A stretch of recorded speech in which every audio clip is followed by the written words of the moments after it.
ഭഗവതിയെ കണ്ട് സങ്കടം പറഞ്ഞു വരാമെന്ന് വിചാരിച്ചു നേരെ അമ്പലത്തിലോട്ട്. നല്ല മഴയായതുകൊണ്ട് ആരും ഉണ്ടാവില്ല എന്നാണ് ഞാൻ കരുതിയത്. പക്ഷെ ഞങ്ങളെപ്പോലെ തന്നെ സങ്കടം പറയാനായിട്ട് കുറേ പേരുണ്ടായിരുന്നു അവിടെ. സ്വത്തുവിൻ്റെയും ഏട്ടൻ്റെയും ഉണ്ണിക്കുട്ടൻ്റെയും ഒക്കെ പേരിൽ അർച്ചന കഴിപ്പിക്കുകയാണ് ചേച്ചി. ഇത്രയും പേരുടെ സങ്കടം കേട്ട ക്ഷീണിച്ച ഭഗവതി ഒരു ചെറിയ ബ്രേക്ക് എടുത്തു. അതായത് ഞങ്ങൾ പോയതും നടയടച്ചു. ഭഗവതി റെസ്റ്റ് എടുക്കുന്ന സമയം കൊണ്ട് ഞങ്ങളൊന്ന് അമ്പലം കറങ്ങി വന്നു.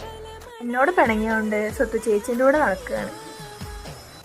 മഴ പെയ്തുകൊണ്ട് അവിടെ എങ്ങനെ ഇരിക്കാൻ സ്ഥലം ഉണ്ടായിരുന്നില്ല. എല്ലാവരും ഇങ്ങനെ നനഞ്ഞിരിക്കുമായിരുന്നു. അതുകൊണ്ട് ഞങ്ങൾക്കൊട്ടൊന്നും ഇരിക്കാനും സ്ഥലം ഉണ്ടായിരുന്നില്ല.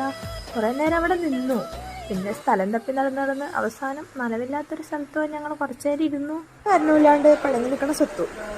എൻ്റെ ചേച്ചിക്ക് പിന്നെ അവിടെ പോയാലും ഫ്രണ്ട്സാണല്ലോ. ഇരുന്നിരുന്ന് അവസാനം നാട് തുറന്നു. ഞങ്ങളുടെ സങ്കടങ്ങൾ ഞങ്ങളും പറഞ്ഞു, അവരുടെ സങ്കടങ്ങൾ അവരും പറഞ്ഞു. എൻ്റെ ചേച്ചി നല്ല കാര്യമായ പ്രാർത്ഥനയിലാണ്.